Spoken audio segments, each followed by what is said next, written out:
The Ohio Veterans Hall of Fame recognizes Ohio's distinguished men and women who have worn the uniform of our nation's armed forces and then continue to contribute to their communities, state, and nation through exceptional acts of volunteerism, advocacy, professional distinction, public service, and philanthropy.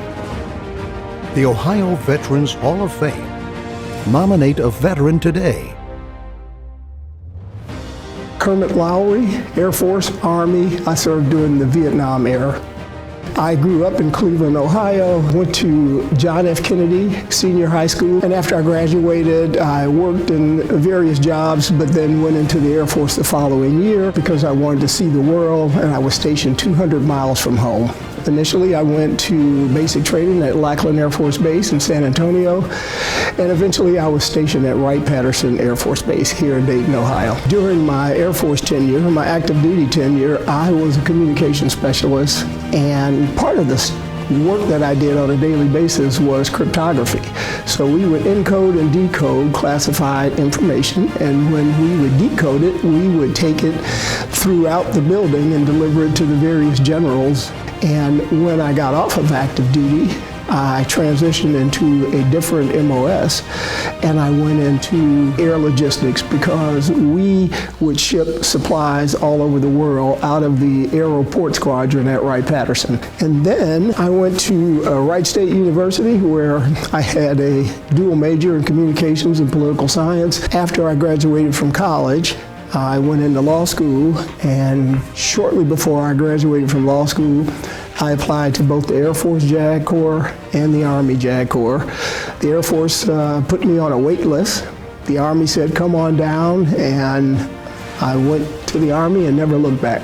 As a JAG officer, I was assigned to legal assistance, and after that, I went to what I considered my most favorite job on active duty. I was a Physical Evaluation Board, PEB Board Legal Counsel. So most of the soldiers, when they got the medical board rating, if it was less than 30%, they would want a hearing, and I would represent them to try and either get them a higher rating or have them found fit for continued duty.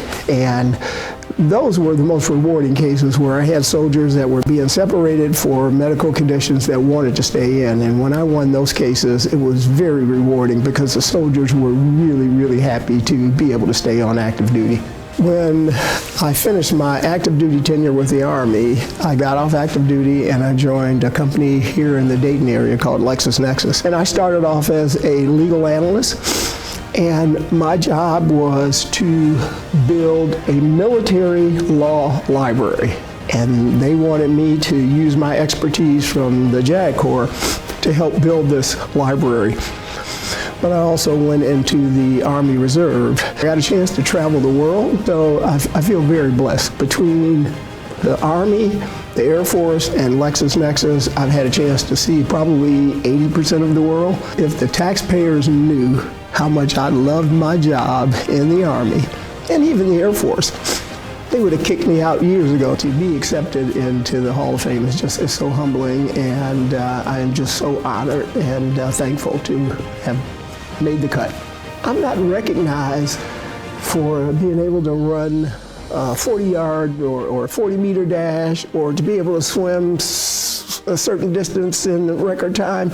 I'm being recognized for helping others, and that is what is so important to me. Selection and induction into the Ohio Veterans Hall of Fame is a great honor. Nominate a veteran today.